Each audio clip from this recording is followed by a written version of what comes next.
Therefore, I've asked Congress for a one-year increase of more than $48 billion for national defense, the largest increase in a generation. Perpetual war, the loss of civil liberties, the lack of trust in government because they don't tell the truth. These are outrageous and unpleasant political developments, but they don't necessarily spell the end of the United States. Financial bankruptcy does.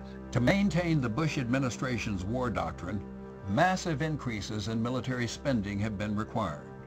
The United States now spends more than $400 billion annually on the military, 7 times as much as the next biggest spender, and nearly equal to what the rest of the world spends combined.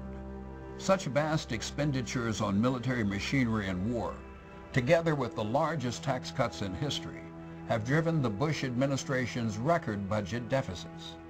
They have also been responsible for deepening the national debt, which by the end of 2004 figures to stand at over $7 trillion, more than 3 times the size of the debt of the entire Third World.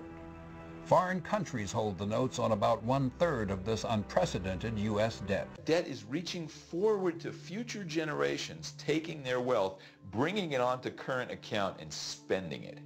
It's like if I mortgaged my home and used the money for crack or something, just some expenditure. Eventually, you're going to lose your home. The image and the rhetoric is tough America going it alone. The reality is in hoc, in debt America begging others for money.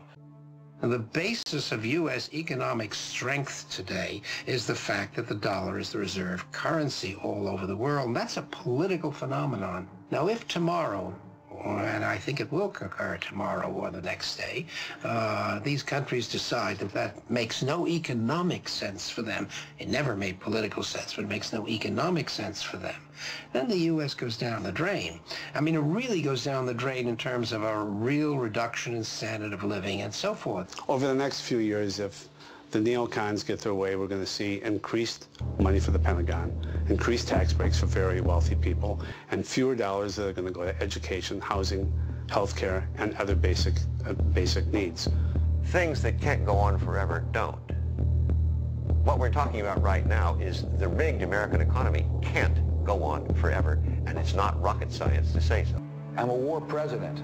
I make decisions here in the Oval Office in foreign policy matters with war on my mind.